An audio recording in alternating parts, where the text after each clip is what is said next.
a.m. I am on my way to get my morning cup of coffee.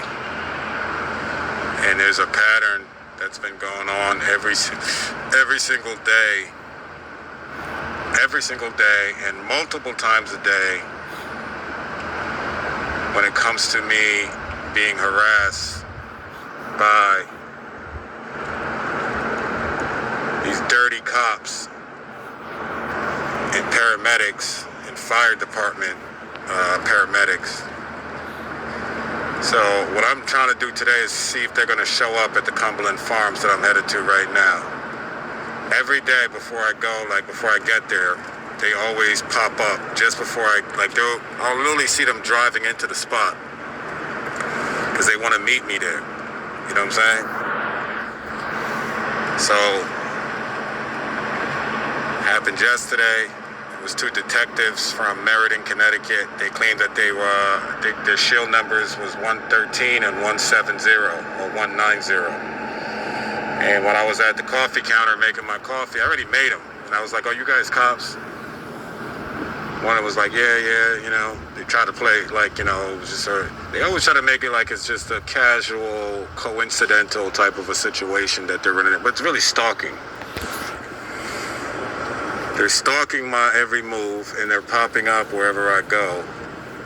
So as you can see the Cumberland Farms down the street, I'm gonna see by the time I pull into the parking lot, let's see if we see a paramedic vehicle or a police vehicle.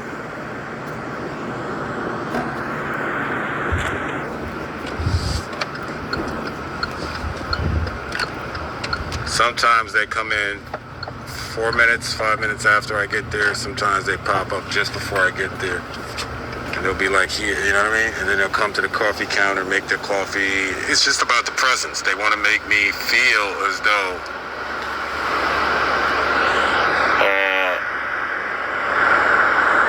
their presence is felt.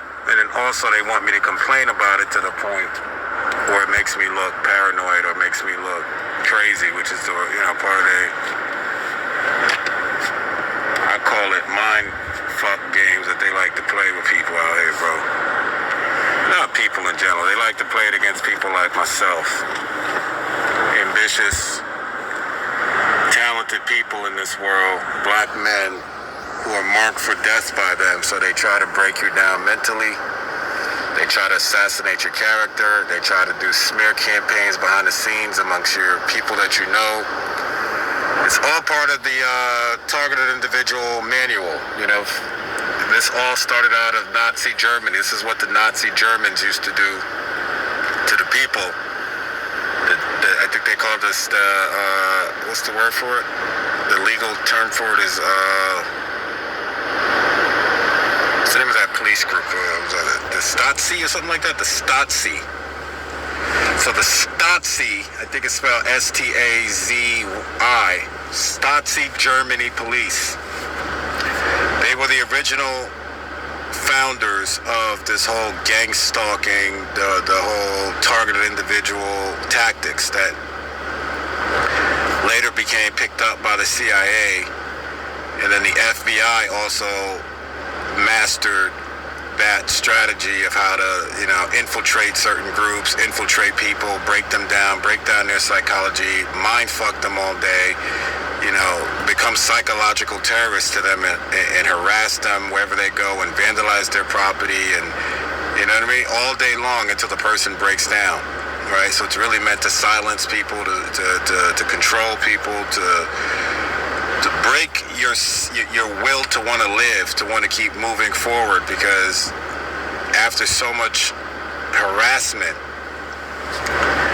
and constant psychological abuse to the mind of constant popping up and,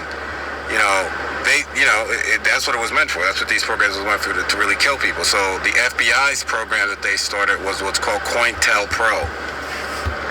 COIN, C-O-I-N, COINTEL, T-E-L-P-R-O, which is a very well-known, they disbanded that program, I forgot what decade, I think it was back in the 80s, they dismantled it after they was it after they killed Martin Luther King, or after the assassination of Dr. Martin Luther King? So, no, but that was in the 60s. It was later, like in the 70s, 10 years later, or sometime in the early 80s.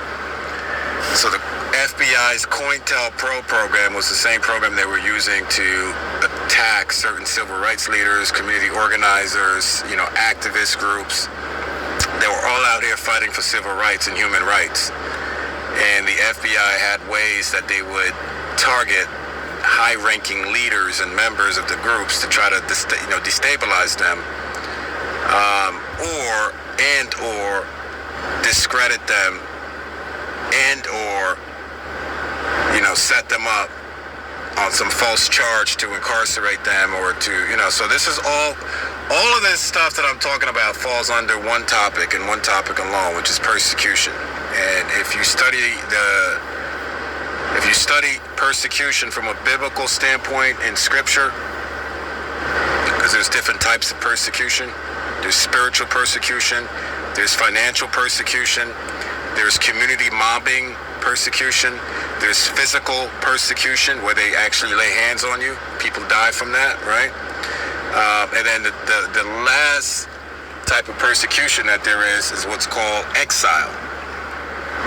If you read scripture, you learn about,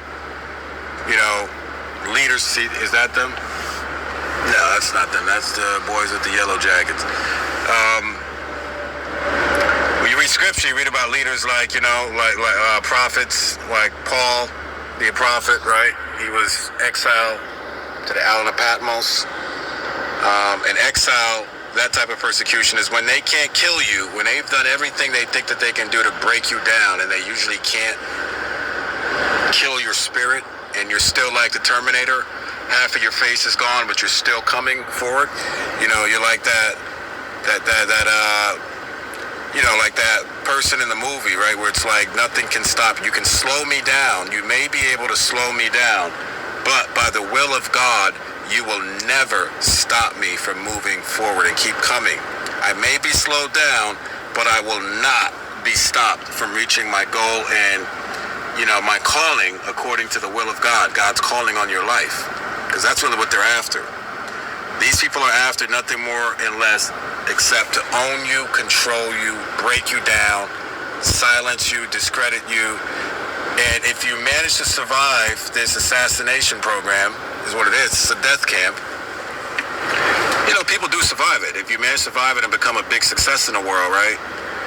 A famous person, just remember, before you get there, they're going to try to get as much stuff on you as possible so that way they can control you secretly. Because if you're not, doing any blood oaths and no rituals, no sacrificial rituals and all that kind of stuff from the demonic side of the things, right?